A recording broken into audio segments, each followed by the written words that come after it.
I was told that this is the daughter of the former president. Now you said, yung anak ka ng presidente, kapatid ka ng VP, mayor at congressman, pero kailangan mo magbenta ng deodorant sa TikTok with matching actual application of deodorant sa kilikili mo because sayang ang pera para may pambili ka ng luho. Samantalang ang anak ng mga congressman lang na kung sino-sino ay nag-aaral abroad sa Europe at Switzerland at walang alam sa buhay, akala ay hardworking lang ang kanilang mga magulang. I would like to understand this. I would like to understand what you feel about this. Now you tell us right here in this committee, anong ibig sabihin itong impression na ito? Mr. Chair, respectfully, I would like to say that there are many congressmen whose children live lives that are far beyond what their son and other parents have. Well, Mr. Chair, to inform Ms. Crisette that I have 3 children and they never went to Switzerland to study. Yes, sir. Not Okay. you. It's not you, sir. All right, not me. Yes, So sir, therefore, not you. who are you referring to? Sir, I would... You give us names. Who are you referring to?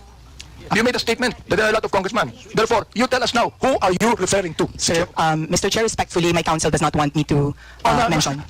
Your counsel is wrong. You made a statement, samantalang ang anak ng mga congressman. You made that statement, maraming congressman. So I'm asking you right now, sino-sinong congressman yun na may mga anak na nag-aral sa Europe at Switzerland na walang alam sa buhay? Yun ang ibig sabihin nun. Yun ang impression mo, di ba? Alright, you tell us now. Because that is not only an impression, Mr. Chair. She is telling us something that she believed to be true.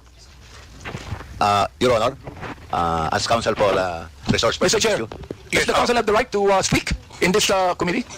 The council should wait for the chair to recognize you. Representative Abante first. Right, I'd like to find out, because look, nung sinabi mo, ang mga anak ng congressman lang na kung sino-sino nag-aaral abroad sa Europe at Switzerland at walang alam sa buhay, that is not only writing what you feel, it is writing what you know. That's your conclusion. Therefore, I would like to find out, sino ang tinutukoy mo congressman dito? Ipangalan mo na. Oh, palagay ko walang congressman matatakot dito. Meron pang mali, Mr. Chair? Is there anything wrong with any congressman who can afford to let his children study in Europe and Switzerland? Is there anything wrong with that, Mr. Chair? Let me ask you, yes or no? Is there anything wrong with that? Ms. Crisette, kindly answer the question. Mr. Chair, Mr. Chair, may I be allowed Would you